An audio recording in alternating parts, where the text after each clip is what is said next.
This is fine. This is fine. This is a poor substitute for therapy, but an excellent substitute for other podcasts. We're not like other podcasts. Join us as we find the answers to the universe's biggest questions like, is butter a carb? Does crying burn calories? And what the fuck am I doing with my life? We're here to be your part-time therapist, astrologer, concierge doctor, and fairy godmother. Do you need someone to validate you today? Cool. Come on in. We're fine. This is fine.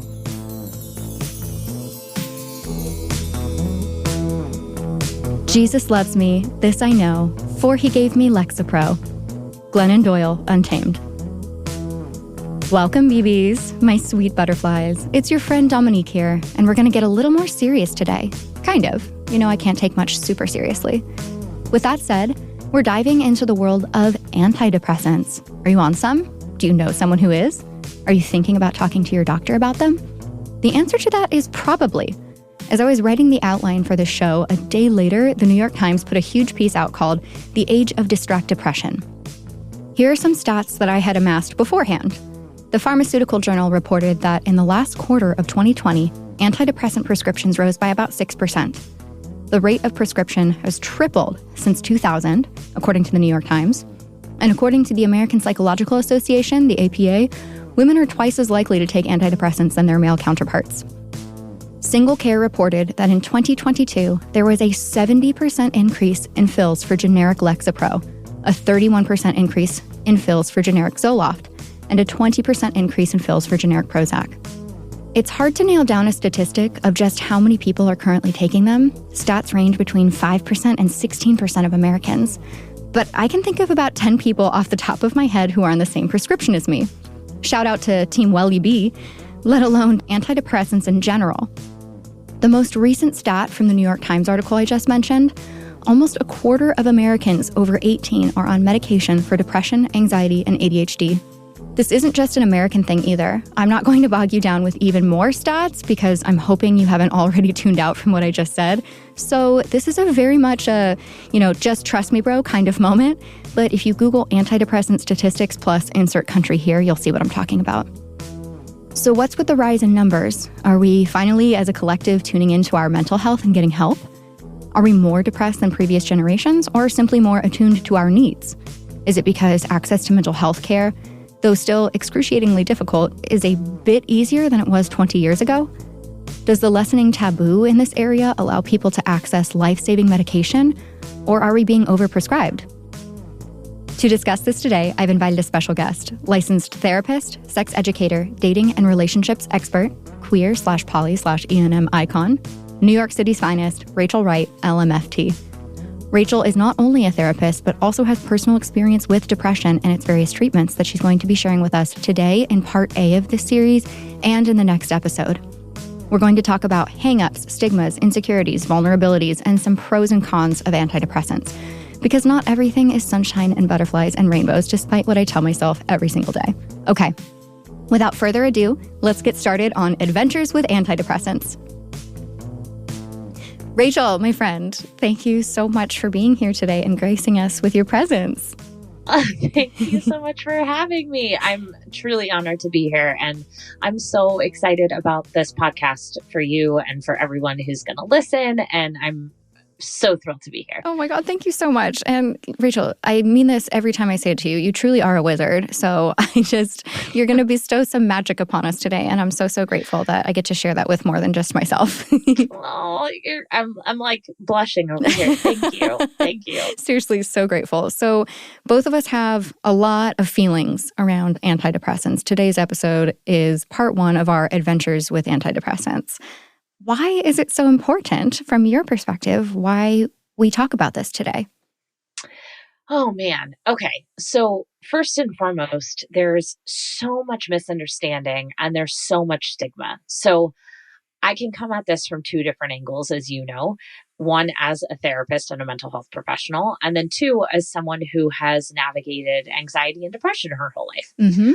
So I know both from my personal experience and professional experience that when we don't talk about things, we make assumptions, we create shame, We create narratives or stories, not even on purpose, that may not even be true.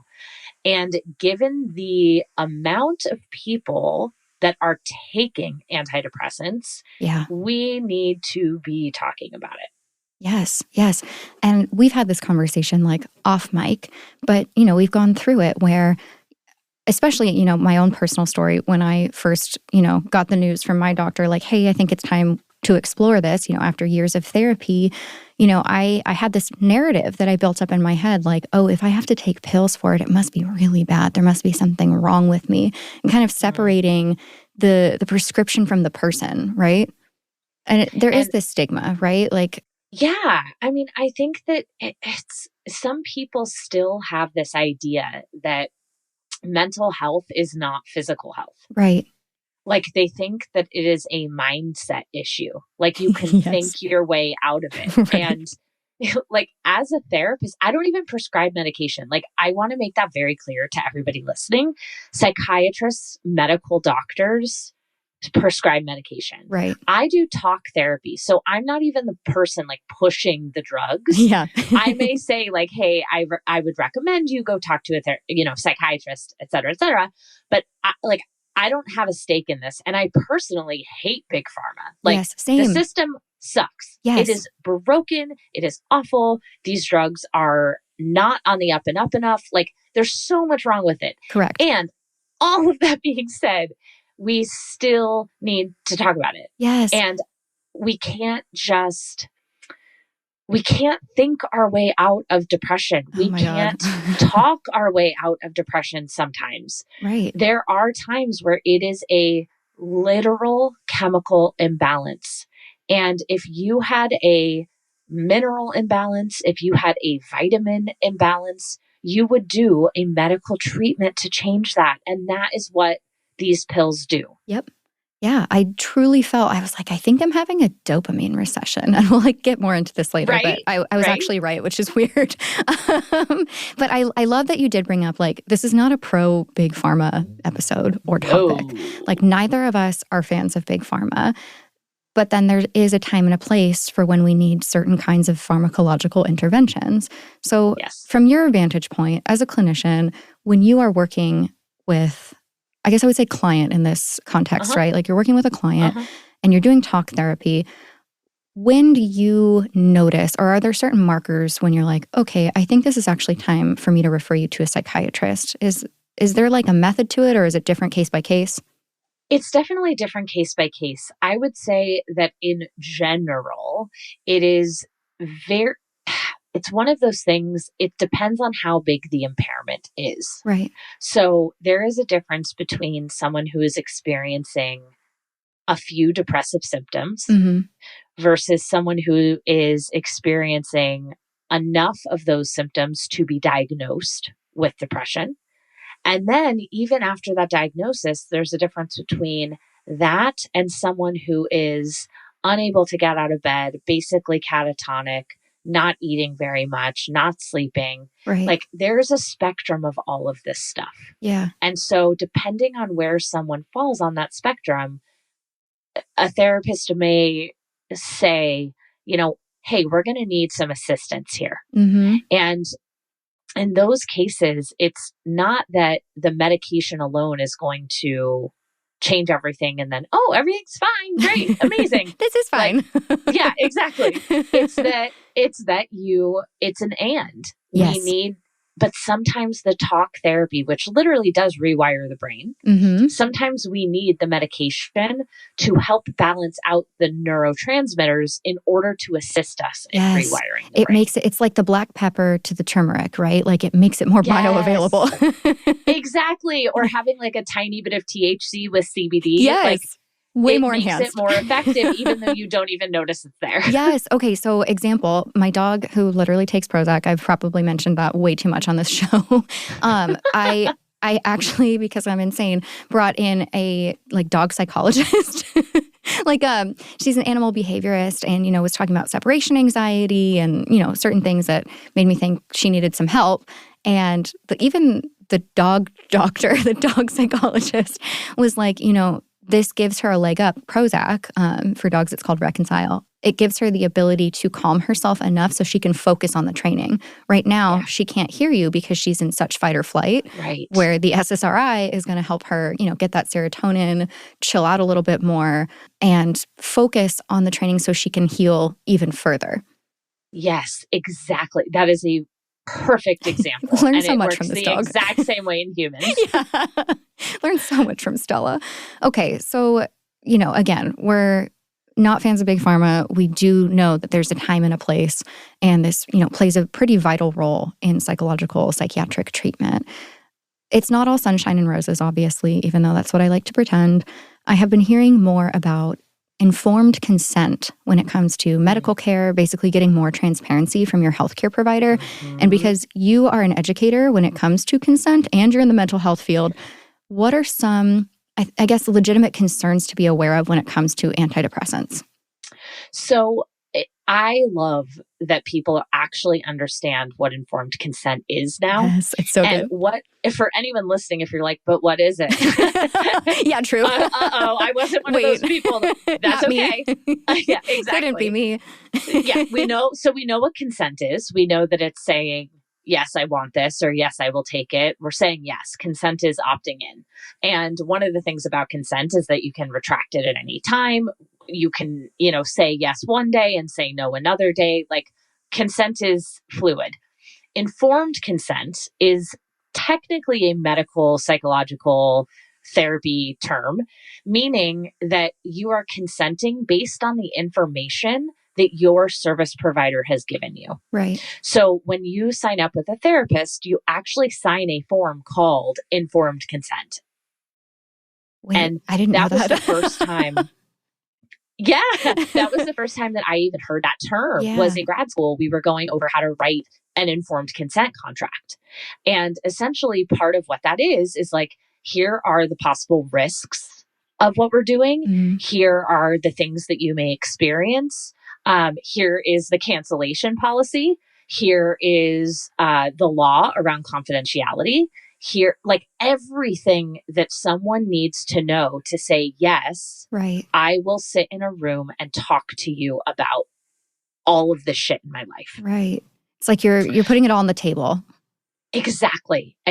So with that knowledge, historically, the medical community, as opposed to the therapeutic community, has not been as transparent. Right. They are not required to, now again, I'm not a medical doctor, so I'm sure that there are areas where you have to have this, like surgeries. I know that you sign an informed consent. Yes. But if you go to the doctor and say, hey, I want birth control, they say, cool, here's birth control. Yeah. Like, so that's true. it. There's There's no informed consent there. It's They're not so like, true. So here are the potential long-term effects of birth control pills. Here's how it may impact your third week of your cycle. Like, all of these things. You don't get any of it. I actually have doctor's notes from one of my medical records. And I looked back right after I had this appointment. And there was a section that said, I informed patient of, the side effects, blah, blah, blah. And I'm like, no, you didn't. What? Like, I remember reading that and being flabbergasted because it was in the notes, but I had never been informed of any of it. And I have a pretty solid memory. I'm very detail oriented, and I was not informed. So I feel like this is really, really common based on my one experience. No, it's true though. That is an experience that I have heard over and over and over. Yeah. So informed consent when it comes to antidepressants is very important in terms of setting expectation of both the onset of the medication, so getting on what that's going to be like, then while you're on it, what you can expect and what is not going to happen, and the effects, potential effects on your body, your sex drive. We can call these side effects. Yeah. And then getting off of it. What is that going to look like? Yeah. If on the other side of this, you and your provider decide, okay, you know what? We're going to remove this drug from my daily drugs. What does that look like? What does it entail? Dominique, I was put on a medication.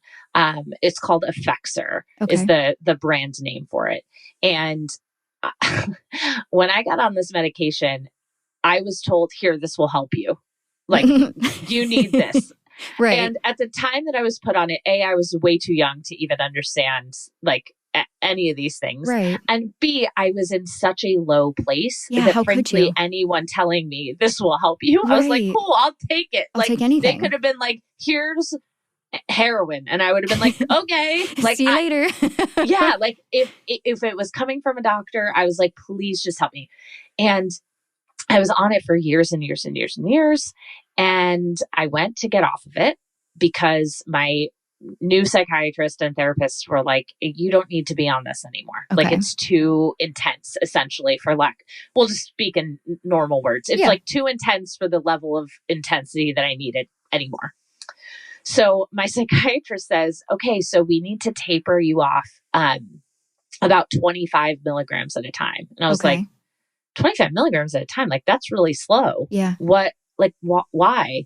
And she says, well, this drug is very hard to get off of. Oh, God. Yeah. And I was like, what? What are you talking about? Right. And Dominique, my life was consumed by getting off of Effexor.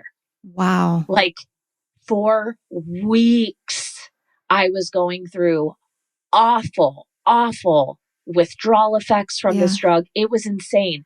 Now, would I have still gotten on it had I known that? Probably yes. Okay. And I would have known that when it was time to get off of it, that I needed to like have time or create, maybe take a week off of work. Right. Like prepare an environment for yourself so you can recover. Exactly. Right. Like, exactly. That part's so hard. I've been reading so much about, withdrawal when people are weaning off, which that actually brings me to another question. Like, some individuals, as far as I can tell, are lifers when it comes to, certain medications. Like insulin, like if it's your body's not making what you need, there's no other realistic solution. You take this thing for, an indefinite amount of time. And then others need that kind of temporary solution to get the talk therapy to work a little bit more. They use the psychotherapy or other means and then they wean off. How do people determine the difference? It's a great question. So this is really interesting because now we are starting to see things like psychedelic treatment for depression and other interventions that may take someone who would have been a forever patient in terms of Prozac, any SSRI or SNRI, and make them a not forever patient. Right. And so it's really changing the game here. And the way that a lot of us actually figure out whether we're a forever or a temporary is, did this come on from a significant event in your life? So for example, if you have never felt depressed, now I'm not saying you never felt sad, you never felt down. Like, of course we all feel that.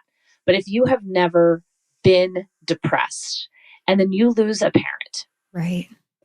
And you go through the grieving process and it's like 3 months later and you're having trouble getting out of bed.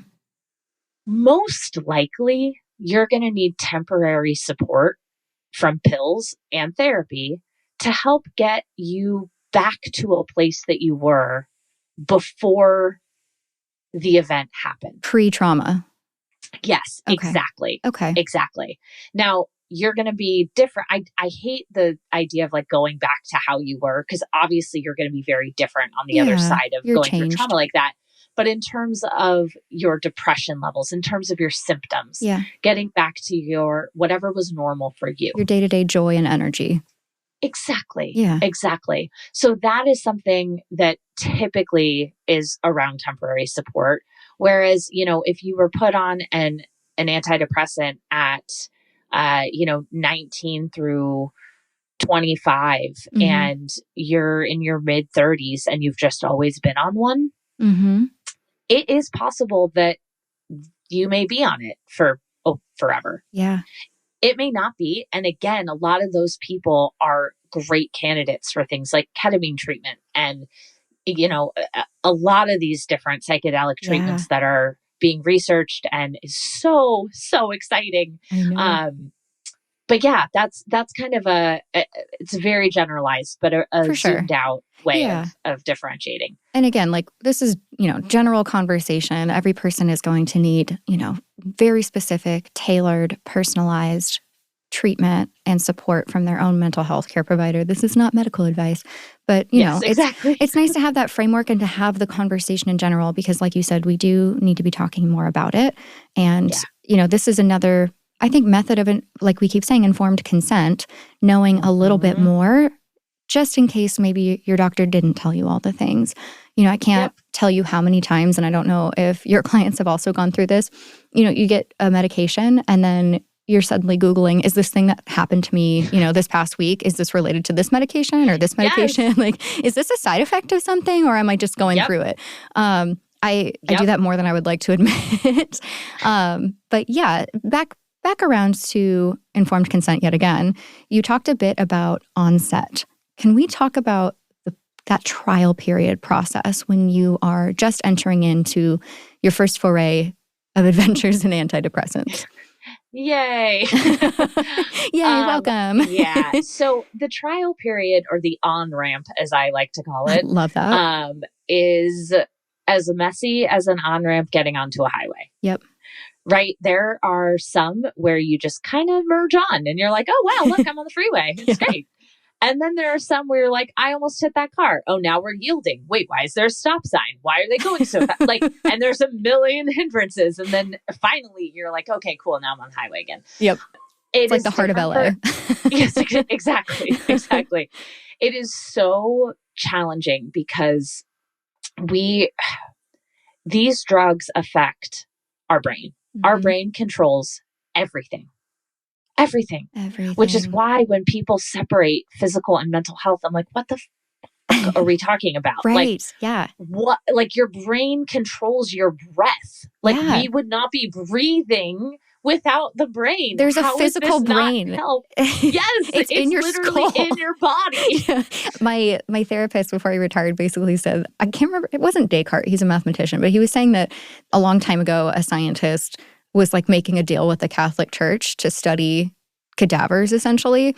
And he was like, you can keep the head, I'll take the body, or something like that. And it was like the beginning of the separation of like our brains, our mental health, and what appears to be dental and vision insurance. Oh my God, that's hysterical. Anyway, okay, so we're talking about mental, physical being the same thing, the trial period. Yes. Brain is affecting everything. We're putting this medication into our body that acts on the brain, that changes how our brain is acting. When you phrase it like that, when you hear me phrase it like that, doesn't it make sense that other things that our brain is in charge of or a part of would also be affected? Yes. Right? So for some people, that is your libido. For other people, that is sweating, like hand sweat. For other people, that's headaches. For some people, that is appetite. For other people, it's sleeping. All of these things that our brain actually manages are affected because we're putting something into our body that is affecting our brain. Right. So this trial period, or on-ramp, is basically a lot of these drugs have side effects only during this on-ramp. Oh. And then after a certain period, they stop. Mm-hmm. Now, for each one, it's a little different. So talk to your doctor. But one of the ways that we know if a medication is a good fit for somebody is after this on-ramp, that the side effects have dissipated. Right. So let's say you start off with like 10 side effects. You start taking a medication and you have 10 things. And your doctor says, okay, after 6 weeks, just tossing out a number, after 6 weeks, check back in and tell me how many side effects you're having. Right. And you call them and you're like, hey, okay, so I'm having about 8 of the 10 still.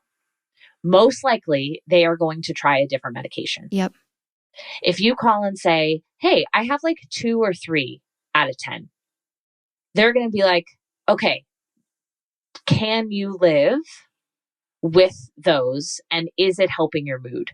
Right. And if the answer is yes, it's helping my mood, and yeah, I can probably live with them because it's worth it, then you found your medication. Right. And that's honestly, that example I feel like is one of the easier times. I feel like some people go through this for months and months and months. My former doctor told me that when I was first trying mine, and I'll get more into like, the personal story in part 2, but there was a 6-week to 6-month period and it might not work at all. And we might have to try something completely different at the end of 6 months. Yeah. And sometimes that's the case. It depends on it's very, very dependent upon the diagnosis, Right. the medication, the combination, the person, Yeah. if they're also in therapy, if you're in psychotherapy, like talk therapy, yeah. in conjunction with medication, your results will happen generally faster. So fast. Yeah. Yeah. Because like we were talking about before, they assist each other. Right. If it's just the medication alone, it will be a little bit longer. Right. Yeah, it really is a recipe. And sometimes you really need this active ingredient to make that recipe work. Yep, exactly. So this trial period, 10 symptoms can feel really overwhelming, especially in the beginning, especially when you're already not feeling good. Can we talk about the importance of sticking it out during the trial period, even when it feels hard? Yeah. So here, call your psychiatrist. Yeah. Like if you are in a place where, and this is why it's actually very important to go see a psychiatrist and not just have your primary care doctor prescribe you an antidepressant. True. Primary care doctors do not study psychiatry for very long. Right. They study general family medicine because that is what they practice. Now, all MDs in our country can prescribe any medication. That means that an anesthesiologist can prescribe birth control. That means that an OBGYN can prescribe antidepressants. Right. So I don't know about you, but I like to go to, people who've studied or are experts in whatever area I'm dealing with. Who, me? Couldn't be. So calling your psychiatrist who's super, in the know and educated both about your diagnosis and the medication will be able to give you more of an insight into if you actually need to stick it out or not. Right. You may be 4 days in and call and be like, listen, I'm experiencing X, Y, and Z. And they're like, oh my God, stop taking it. Right. Like, that's not for you. Let's try something else. Stop taking it immediately. For example, one of the more severe side effects that is more uncommon, but still happens, is some medications will actually cause suicidal ideation in people. Mm-hmm. So if you are not ideating about suicide, and then you start taking a medication and 3 days later, you're having suicidal ideations, please don't try to stick that out. Yeah. Like, call your provider. Right. And and again, this is why a psychiatrist, like a PCP, a primary care physician, is not on call in the way that a psychiatrist is on call, right, because of things like this. Exactly. There should be like, the after hours line where you leave the message, they can call you back. And, obviously this is a position of privilege to be able to have access to someone like that. But as much as you can, having someone to look out for you during that period. And again, I think that's why it's so important that we keep talking about it right now. We talk about mental health, we talk about antidepressants, because then maybe you're a little bit braver to open up to a best friend or a roommate or a parent or a partner and, go through this journey less alone, having someone who can say, hey, you haven't really been like yourself. Maybe you should talk to your doctor, especially because it can be so, so difficult when you really are in the thick of depression. Yeah. And if you're sitting listening to this thinking like, oh, well, yeah, if I had $100,000, I would go do that. Right. There are people out there that have sliding scales. Yes. There are clinics with psychiatrists that work one day of their week at a clinic for people on a sliding scale based on income. There are options. It's just, it's finding it. Yep. I can recommend one for therapy. They're called Open Path Psychotherapy Collective. Okay. And they have sessions, no insurance needed, sessions for as low as $50. Wow, that's amazing. Especially because the national average, regardless of state, I think is $185 or $190. Yeah. It's wild. Makes sense because look, I was I am / was $300,000 in student loan debt Yeah, exactly. from becoming a therapist. So like Right. therapists are not trying to like Rob you. take your money or Yeah. rob you. Yeah. They're like, it is in relation to how much time and unpaid work and Right. schooling and everything goes into becoming it. And that doesn't mean that they don't have space for a sliding scale. You know, Totally. you know that you know this, but Yeah. anybody listening, I have always had a sliding Yep. scale, and for who it's for has changed. You know, sometimes Yeah. it's for students, sometimes I have it for artists, sometimes it's sex workers, sometimes it's literally anyone Yeah. who needs it. But lots and lots and lots of therapists have that. And so like Yeah. ask them. And if they don't, they will refer you to someone who does. Yeah, that's a cool part. I think I've met and worked with a lot of therapists in my career, and their ability to refer is really special. Mhm. It's just, it makes the search a little bit less difficult for someone who's already going through a hard time. And if you add, Yeah. you know, financial struggle on top of that, it's even worse. So Exactly. yeah, I think also it's important to point out that a lot of therapists don't work with health insurance, not because they don't want to be accessible, but because of the difficulties of working with health insurance and discrimination. Yep. And the ethics of health insurance companies. Exactly. So it's not because they don't want to be accessible. And I learned this the hard way. I No. was angry when I first started looking into this like years and years and years ago. Like, if you want to help people, why don't you take my insurance? And then I started learning more. That's a different topic, but I feel like it's just important to note. Yeah, no, I really appreciate you saying that. When I first started my private practice, the very first article I ever wrote was actually like an answer to a frequently asked question that wound up turning into an article. Wow. And it was the reasons why I don't take insurance. Yeah. Because I didn't take it from the go. And people were like, what are you talking about? Like, you're making yourself inaccessible. And I was like, no, I'm making myself ethical. And safe. And I am happy to, yes, and I'm happy to have this conversation with anyone who wants to. And I wound up having this conversation so many times that I turned it into this thing where I could just like send them a link and be like, Yeah. read this. And if you have questions, we can talk more about it. Oh, I love that. Can you send me that link and I'll put it in the description of this episode? I will. Yay. It was from my old website, so I'll try to find it. It's time to resurface. Yeah, exactly. Amazing. Okay, so last topic I want to touch on before we close up part one. I sent you a link to this study, and I just want to kind of, I guess, give an overview to people listening. There was a study in Saudi Arabia that indicated that antidepressants may not improve quality of life. This was a big headline in the science and medical world, but I think it's important to point out some, I guess, background of the study and some different some variables and, different elements that play a role in determining what led to that headline, but also what didn't lead to that headline that gets left out. Because I think a lot of people, especially if you're not familiar with reading these kind of works, these scientific papers and studies, you really do just kind of default to the conclusion and the headline. So the New York Times reported on the study and basically said, how helpful are antidepressants really? But they pointed out that the 12-week duration of the clinical trials doesn't really account for the long-term benefits or side effects. Yep. To quote them, one problem is that the study, which was based on data from more than 17 million Americans who participated, compared groups of people who may have been experiencing different levels of depression. So there are all these variables. Whenever I read a study, a scientific article, my thought, especially if I have a different take, is always like, okay, well, what's the bias? Who paid for this? Yep. So I would love to get your take on the study as well. I agree with the New York Times. I know, hot take. Yeah, hot take. New York Times is right. Yeah, exactly. Which they often are. Sometimes they get it wrong. Their one's theater perfect. and restaurant critiques are sometimes a little harsh and off. And you are an expert in that field. Opinion. Yeah, it's complete. I mean, I live with 3 chefs and I Yes. grew up doing theater, so therefore, no, I'm just kidding. I love it. What really bothered me about this study is, let me name this first. I'm really glad that we're studying this stuff. Yes. Period. Done. Okay. And the title of this study or the article that goes to the study is antidepressants are not associated with improved quality of life in the long run, study finds. Yep.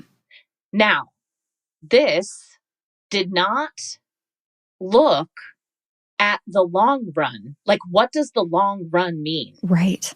What do these words mean? Also, what qualifiers are they using for quality of life? Mm-hmm.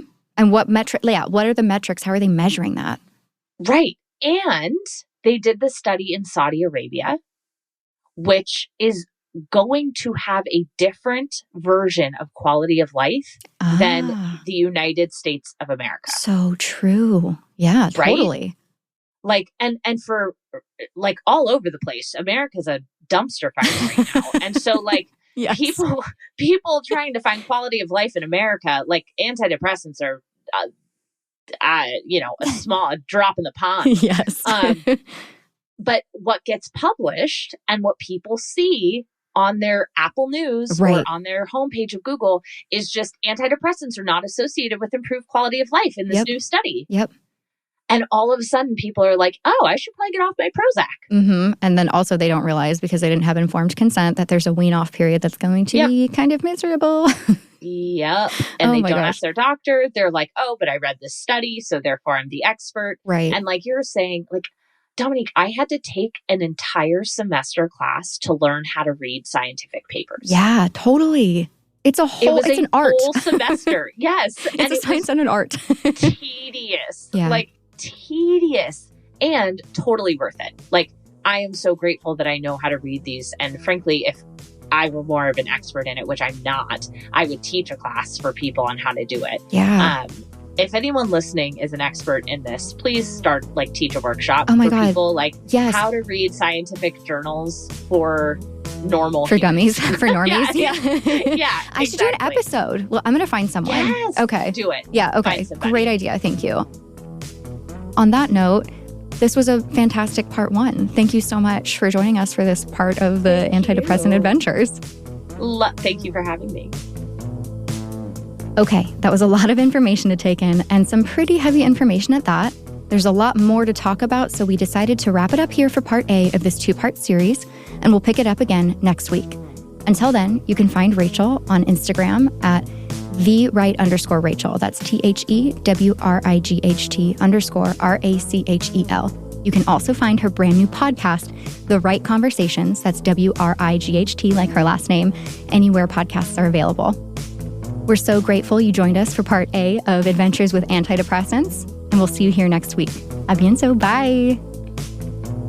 Thanks for tuning in to this episode of This Is Fine. I've been your host, Dominique Michelle Astorino. We're based in San Diego, recording in studio at DLI Productions in Pacific Beach with Emmy Award-winning sound designer Dan De La Isla.